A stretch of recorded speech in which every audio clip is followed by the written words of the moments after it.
സംസ്ഥാനത്ത് കൂടുതൽ പേർക്ക് അമീബിക് മസ്തിഷ്ക ജ്വരം സ്ഥിരീകരിച്ചതോടെ പ്രതിരോധ പ്രവർത്തനങ്ങൾ ശക്തമാക്കി ആരോഗ്യവകുപ്പ്. ഈ വരുന്ന 30-31 തീയതികളിൽ സംസ്ഥാനത്തെ മുഴുവൻ വീടുകൾ, ആശുപത്രികൾ, വിദ്യാഭ്യാസ സ്ഥാപനങ്ങൾ തുടങ്ങിയ ഇടങ്ങളിലെ കിണറുകൾ ക്ലോറിനേറ്റ് ചെയ്ത ജലസംഭരണ ടാങ്കുകൾ കഴുകി വൃത്തിയാക്കണമെന്നാണ് ആരോഗ്യ വകുപ്പിന്റെ നിർദ്ദേശം. അതേസമയം രോഗം ബാധിച്ച് കോഴിക്കോട് മെഡിക്കൽ കോളേജ് ആശുപത്രിയിൽ ചികിത്സയിലുള്ളവരുടെ എണ്ണം 8ആയി.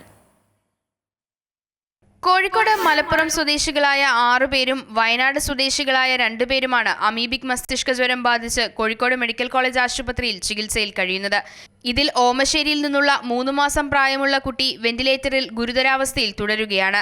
മറ്റുള്ളവരുടെ നിലയിൽ ആശങ്കപ്പെടാനില്ലെന്ന് അധികൃതർ അറിയിച്ചു.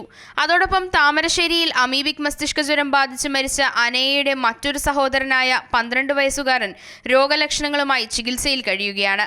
അതേസമയം സംസ്ഥാനത്ത് കൂടുതൽ അമീബിക് മസ്തിഷ്ക ജ്വരം സ്ഥിരീകരിച്ചതോടെ പ്രതിരോധ പ്രവർത്തനങ്ങൾ ശക്തമാക്കിയിരിക്കുകയാണ് ആരോഗ്യവകുപ്പ്. ഈ വരുന്ന 30-31 തീയതികളിൽ സംസ്ഥാനത്തെ മുഴുവൻ വീടുകളിലെയും ആശുപത്രികൾ, വിദ്യാഭ്യാസ സ്ഥാപനങ്ങൾ, ഹോസ്റ്റലുകൾ, ഫ്ളാറ്റുകൾ തുടങ്ങി സ്ഥാപനങ്ങളിലെയും കിണറുകൾ ക്ലോറിനേറ്റ് ചെയ്ത് ജലസംഭരണ ടാങ്കുകൾ കഴുകി വൃത്തിയാക്കണമെന്നാണ് ആരോഗ്യമന്ത്രി വീണ ജോർജിന്റെ നിർദ്ദേശം.